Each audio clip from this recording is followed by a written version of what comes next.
Alors, bonjour. Comment vous allez? J'espère que vous allez bien. Moi, de mon côté, je vais bien. Merci beaucoup.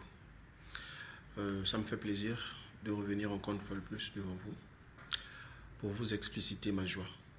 Oui, les gars. En tout cas, ça me fait plaisir pour accueillir encore les nouveaux. Merci encore pour les anciens. Ça me fait plaisir. Je vais vous raconter une histoire. Un ami à moi, autrefois, m'avait expliqué son histoire de vie. Il était une fois, cet ami-là, il est né d'une famille modeste. Vraiment, il a souffert dans sa vie. Il a souffert, il a fait des boulots vraiment adéquats. Vraiment, il a crapahuté dans sa vie. À un moment donné, avec la persévérance de sa vie, la persévérance de sa foi, Dieu l'a béni. Il a eu quand même de quoi manger, de quoi subsister, c'est-à-dire ce qui lui permet au moins pour que sa maison ne soit pas en sécheresse. Après, c'est là où sa famille, ses amis se sont rendus compte que non, nous avons aussi un frère, un parent, comme tel. Dans sa maison, il a commencé à accueillir tout le monde, comme tout humain fait. Quand tu as de quoi peut-être partager des gens, tu appelles. Même si quand tu n'appelles pas, eux-mêmes ils viennent parce qu'ils se disent que non, là-bas, lorsqu'ils partent, ils repartent toujours avec de quoi dans les poches. Donc, sa maison vraiment était remplie des parents, remplie des familles, remplie de qui que ce soit. Ses petites sœurs, ses frères, ses parents, maman, papa, venaient, tout le monde en tout cas venait. Et il a commencé aussi à aider ses parents tout en cherchant aussi son argent, puisqu'il travaillait aussi, il cherchait toujours son argent. Après un moment donné de la vie, il s'est écroulé, c'est-à-dire l'entreprise qu'il avait embauchée, et vous-même vous connaissez en Afrique, parfois vous travaillez au moins pendant une année de CDD, 2 ans de CDD, et après un moment donné on vous dit que bon, on n'a plus besoin de toi, on doit te libérer. Après cet ami-là, il s'est retrouvé à la maison en chômage. Une fois au chômage, il s'est retrouvé au chômage. Il a commencé à constater que non, les parents qui venaient chez lui chaque jour, les amis, les connaissances qui venaient chez lui chaque jour, ne venaient plus. Parce que pour eux, ils se sont dit que si nous partons là-bas, qu'est-ce qu'il a à nous offrir? Si nous allons là-bas, qu'est-ce qu'il va nous donner? Il n'y a plus rien là-bas. Donc, ça ne sert plus d'aller. À un moment donné, lui-même, il s'est dit, ok, il n'y a pas de souci. C'est la vie. La vie nous éduque. Chaque jour, la vie nous éduque. En tout cas, il a commencé à chercher.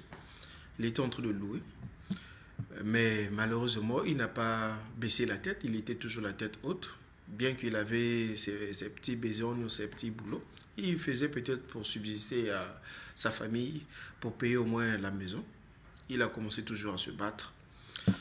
Euh, Vu que les gens, l'humain, ne cesseront pas toujours de dire des critiques concernant l'humain, parce que moi je dis toujours que non, nous les humains on ne s'aime pas, en particulier l'Afrique, en tout cas nous les Africains on ne s'aime pas.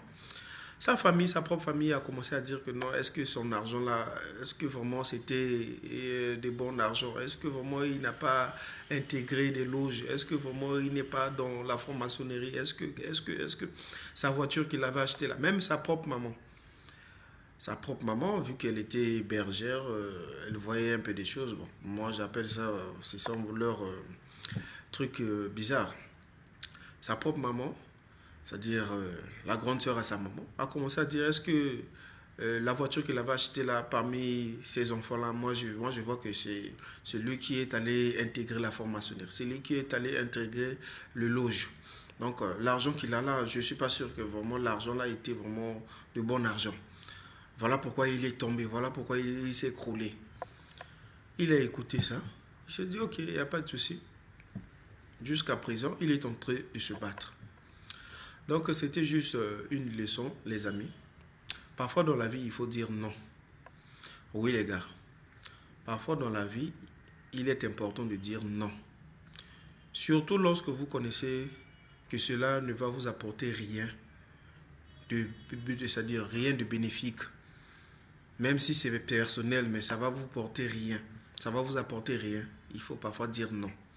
Le non est très important dans la vie. Vous savez, aujourd'hui, l'humain, l'être humain, ne va jamais se rassasier. Oui. Même si tu l'achètes des villas, tu lui donnes beaucoup d'argent. Le jour où tu cesseras de lui donner l'argent, il ne va jamais t'accepter. Il ne va jamais dire que non, toi, tu as fait quelque chose de ma vie. Il va toujours te critiquer. Il va toujours dire que qu'est-ce que tu as fait pour moi. C'est ça la mentalité de l'Africain. C'est ça la mentalité de l'être humain. L'être humain ne va jamais se rassasier. Quand tu as déjà entrepris le jeu ou bien la façon de lui donner, pour lui, il se dit que c'est continuel. C'est jusqu'à la fin des temps que tu vas lui porter secours. Oui les gars, vous devez comprendre cela.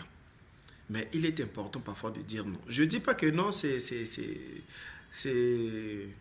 important peut-être ou bien c'est pas important d'aider les personnes. Non. Mais il faut savoir à quel moment il faut dire non. Il faut savoir à quel moment il faut aider les gens. Oui, l'aide sociale c'est bon. Surtout lorsque vous êtes philanthrope. En tout cas, ça paye. Oui. Si vous avez une mentalité philanthropique, en tout cas, ça paye. Mais lorsque vous constatez que non, cela n'aboutira à rien, ne partagez pas. Oui. Faites parfois semblant de dire que vous n'en avez pas. Pour voir un peu ceux qui vont rester avec vous. Pour voir un peu la mentalité de vos parents, la mentalité de vos amis, la mentalité de vos connaissances. Lesquels qui vont rester avec vous pendant les moments les plus difficiles. Lesquels qui seront avec vous lorsque vous serez cloué sur un lit de l'hôpital. Lesquels qui seront avec vous lorsque votre enfant, votre femme, vous-même vous tomberez malade. Qu'est-ce qu'ils vont vous apporter? Rien de spécial, les gars. Il faut parfois dire non dans la vie. Oui. Parce que lorsque vous vous rendez compte que ces mêmes personnes que vous êtes en train d'aider aujourd'hui là, seront ces mêmes personnes-là qui iront vous critiquer, qui iront parler mal de vous, derrière votre dos. Mais ce sont ces personnes que vous avez aidées. Si je vous parle de ça, mes chers frères, mes chères sœurs, c'est ma propre expérience de vie. Oui. Lorsque vous n'en avez pas, vous ne verrez jamais aucune personne dans votre maison. Lorsque vous êtes en train de crapahuter, en train de souffrir, vous ne verrez jamais votre téléphone en sonnant.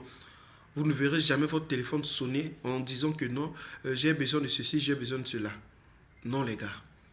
Mais une fois, quand ces personnes-là réaliseront que vous avez atteint un standard, vous avez atteint un niveau, vous allez attirer des mauvaises personnes, vous allez attirer des mauvaises connaissances, vous allez attirer même des mauvais parents.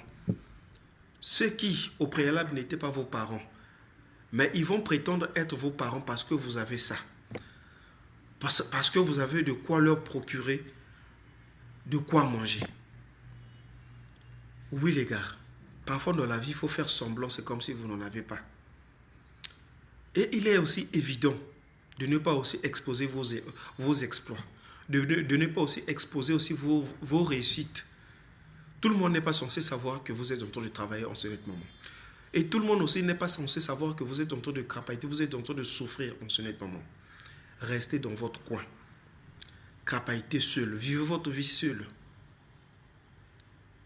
Si une idée vous est venue en tête d'aider la personne, d'aider les gens, d'aider les personnes vulnérables, aidez-les. Mais lorsque les gens s'approchent envers vous, en disant que non, je suis votre parent, je suis votre frère, je suis votre ami que on avait eu à fréquenter ensemble. Voilà pourquoi je suis venu auprès de vous. Mais où étiez-vous lorsque j'étais en train de souffrir? Où étiez-vous lorsque j'étais en train de crapahuter dans la vie? Ah les gars, soyez sages. C'est une leçon de vie que j'apporte à mes jeunes frères. C'est une leçon de vie que j'apporte au monde entier. C'est pour autant dire que la vie est un combat. La vie est une lutte corps à corps. Vous êtes né seul, vous mourrez seul et vous repartirez seul sous la terre. Personne ne viendra compatir à votre douleur. Oui les gars, vous devez comprendre cela. Donc, c'était votre frère, le cavalier solitaire. J'espère que vous avez tiré tous une leçon de cette vidéo. Merci beaucoup les gars. À très prochaine.